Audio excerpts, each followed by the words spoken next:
Hello comrades! I have not done a how-to video in a long while, and recently here I needed a pop filter for my Blue Snowball mic, and I couldn't find one that would be 4 inches in diameter, so I decided to make my own.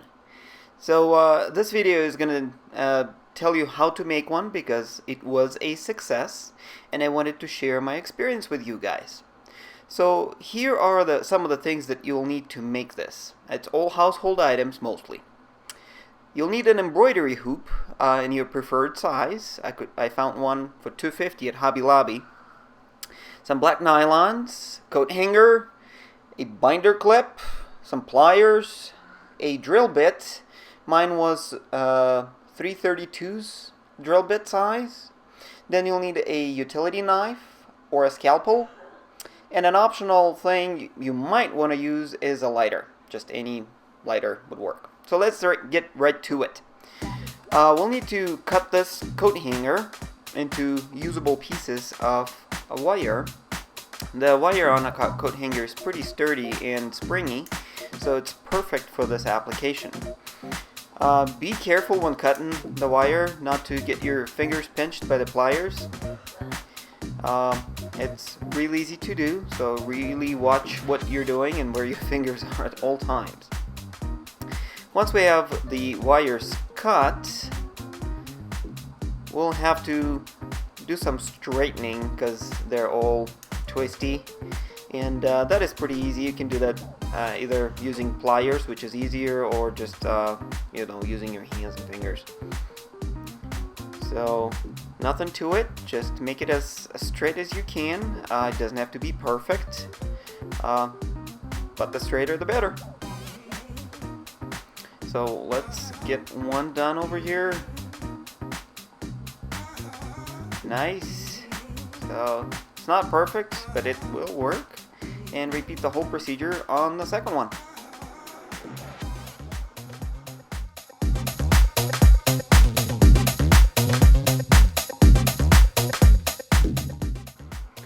Alrighty, now that both wires are straight, let's move on to the embroidery hoop itself. This one is made of plastic, and it has pretty wide areas where the whole tightening mechanism is. So that's where we're going to be drilling holes for these wires. And as I said, the drill bit has to be a little bit bigger than the wire that you're using. And in my case, it was 3/32s. And be real careful when drilling those holes not to hit the actual metal post that is used for tightening on these hoops. So let's go to drilling. Again, here be real careful where you place your fingers. When the drill bit punches through, keep your fingers away from that area because it will do some damage otherwise. So now those holes are there. Clean them up a little bit and make just a quick test to pull the wire through the holes to just make sure it fits, which is always a good idea. So let's see. Ultimate test. And it works. Great.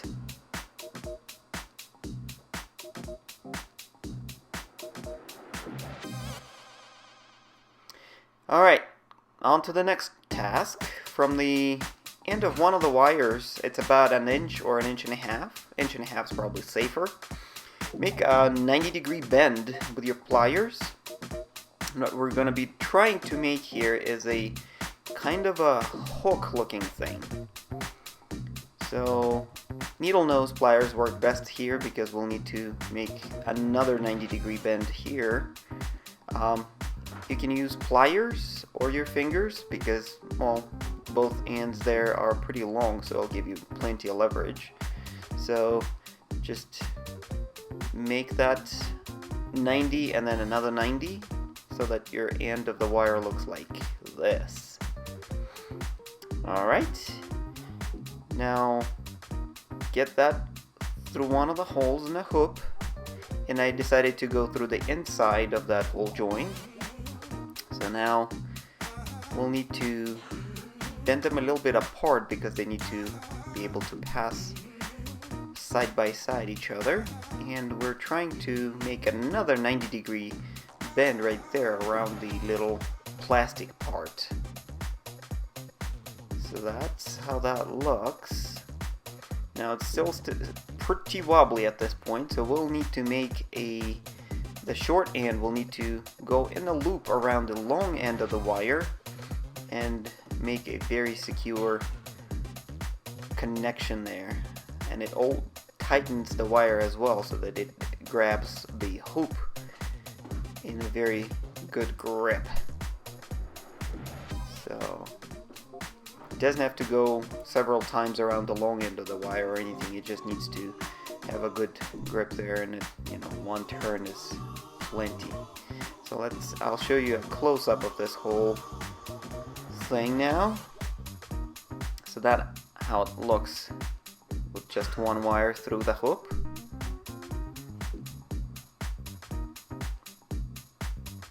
As you see, it was just barely one turn around the long end of the wire. So that's that. You can tighten it a little bit more, adjust it to your liking, but that's pretty much it for this side, and we'll need to go on to the next one. So we'll just repeat the whole procedure one more time.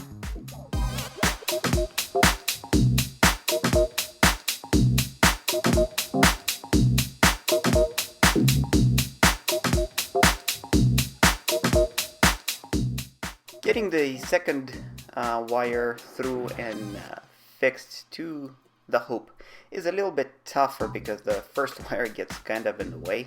So probably your tool of choice is going to be the needle nose pliers, because they give you a little bit more room to play with around the second wire. So do what you can. As I said, you don't have to wrap around the short end around the long end too much. And here is how it looks after both wires are through and secured. It gives you a pretty good hold, as I said, even with one, but with two it's even better.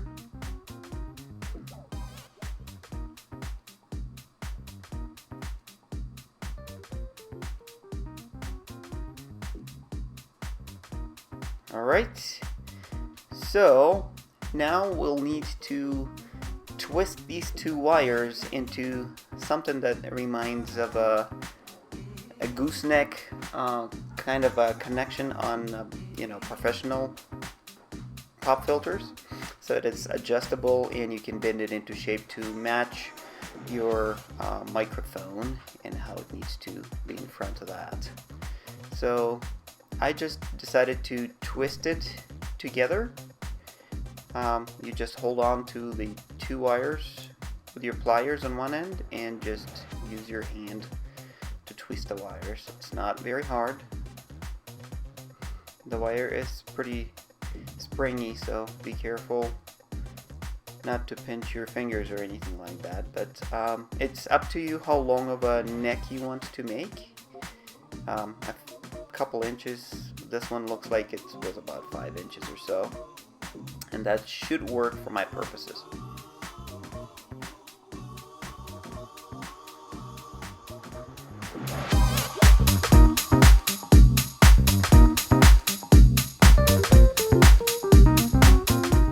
Now it's time for our next step, creating a mount using one of these binder clips. So remove one of the handle parts, I guess, from it, and we're going to be trying to replicate this shape from the hanger wire and the two remaining ends that are sticking out right now.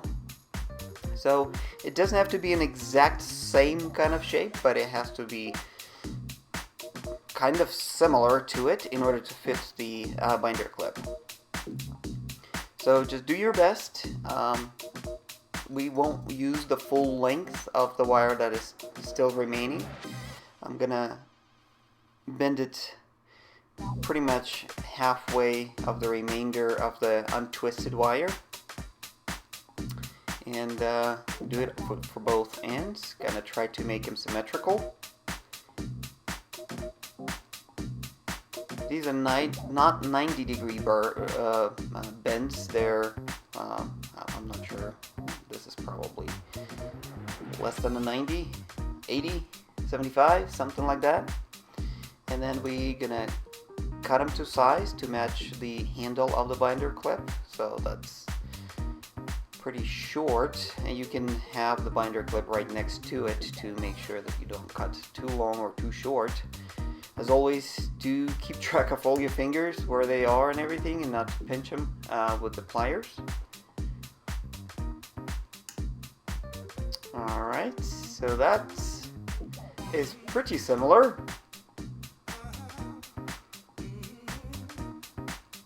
Let's try and see if it fits.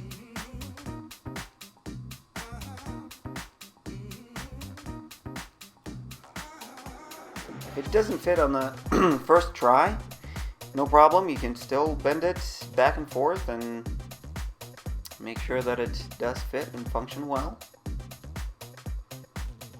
So let's see if this helped. And there we go. Perfect. So now we have a frame for our pop filter with a mounting point that can be attached to pretty much anything out there that will fit in the mouth of the binder clip. Alright, so we're done with the this portion of the hoop for now. Set that aside, and next we'll try to work with the smaller hoop. It has a little bit of an edge on one side, at least this model did. So make sure to place that flat on your table, because, and the easy way to tell that is to make sure that the other part still fits on top of it while it's laying on the table. So we'll need of course the nylons at this point, and I'm just using one leg. I will be doing 2 layered pop filters, so there's going to be 2 layers of nylon right on top of each other to provide the good thickness. So let's use our scissors to cut it both across and lengthwise to make a flat sheet out of a tube, essentially. So this is going to be our part 1. Make sure that it does fit and cover the whole hoop with plenty of material left on the outside, because we'll need that material to make any adjustments and straightening the material over the hoop later on. So repeat that one more time with the other parts, both across and lengthwise.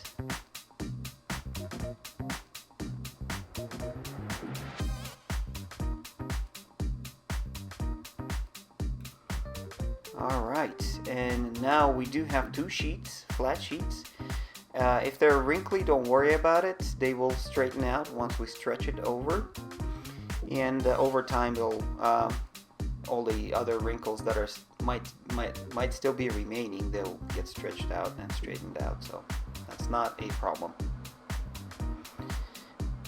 I did choose to offset kind of the 2 pieces of material by 45 degrees to make sure that I'm covering and making it a little bit more dense to prevent the air to go going all the way through the material. So do make sure to orient yourself and see exactly how the thing will fit together. Know where your microphone is and what side of the hoop is going to be facing your face. So once you figure all that out, make sure that all your material is straight and lay it out really careful. And then it's probably a good idea to put it on the edge of the table so that the arm that we created for the hook does not interfere with you actually putting the 2 hooks together at this point. As you see, the material stretches already, and it's pretty okay looking even at this point, but since we left a bunch of material on the outside available for us to grab, just do that and straighten it out to your liking. Don't stretch the material too much, because that will kind of defy the purpose of the pop filter, and the air will be able to get through it easier than it should. So don't overdo it, but it has to be pretty stretched out and bouncy once you're done with this whole procedure. So take your time, there's no rush. If you don't like it, you can separate the two hoops again and start over. That's the benefit of this. You know, the material inside the hoop is pretty replaceable even in the future, because this thing sits in front of your mouth, and unfortunately stuff comes out of your mouth when you speak, so over time you'll probably want to replace this filter with another one. And a good thing that when you buy the nylons, they come in pairs, and you'll have plenty of material left over to do this again, even a couple times. So next step is cutting all that extra material off. At this point, you should have tightened the embroidery hoop, the little fixture on the bottom, so that the material is pinched within the two hoops and doesn't move. And it is safe to do this. So just be real careful. Using a sharp utility knife or a scalpel will work. Do make sure not to get your fingers anywhere close and not cutting them off. That would be bad at this point, so just take your time, no rush, go all the way around and get rid of all that extra material.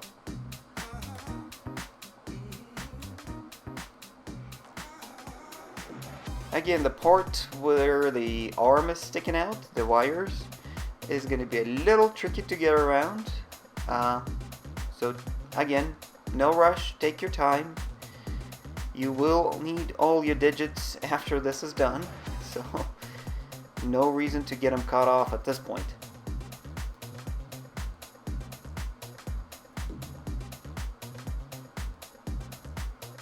Alright, so at this point we got our pop filter with a mount and an adjustable arm.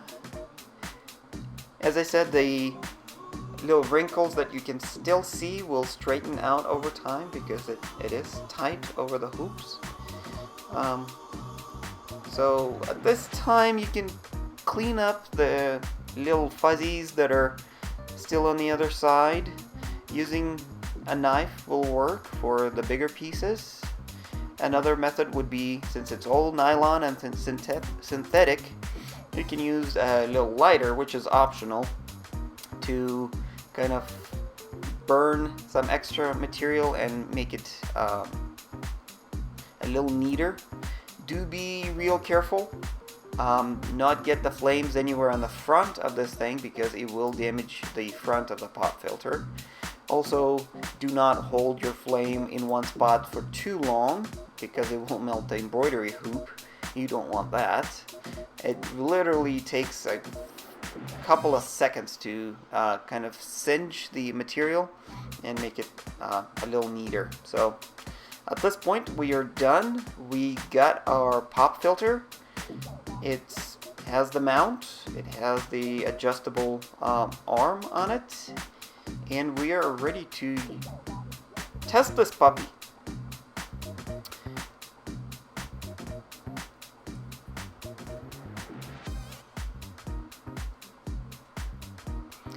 Alright, so now I'm going to show you the original filter that I made for my Blue Snowball microphone. It mounts with the same paperclip kind of deal, or binder clip, to the boom arm that I have. It works really well because I keep the microphone in front of my face. I did not want to have a big pop filter, so that is the reason why I wanted a 4-inch filter, which kind of covers the microphone completely, which microphone diameter is 4 inches as well, so that works out great, and it doesn't cover the screen or anything in front of my face, so that works. That's how the 4-inch pop filter using the same embroidery hoop technique looks like, and I can take it off, put it on real easy. So that's that. So the ultimate test is to get the filter we just made mounted the same way and kind of test it out, see how that works. So you just bend the arm to fit whatever configuration your mic has, and you can also twist it left and right, you know, rotate it if your boom mic is mounted somehow differently, or your boom arm is not there, or you're just mounting it on a tripod. So you can, you know, make the binder clip to be you know, at any angle you want, whether vertical or horizontal, or anywhere in between, I guess. So that's that. We're completely done. I am gonna switch back to my 4-inch one. And as always, if this was helpful for you, please subscribe, like the video. It always helps. Thanks for watching, and see you next time.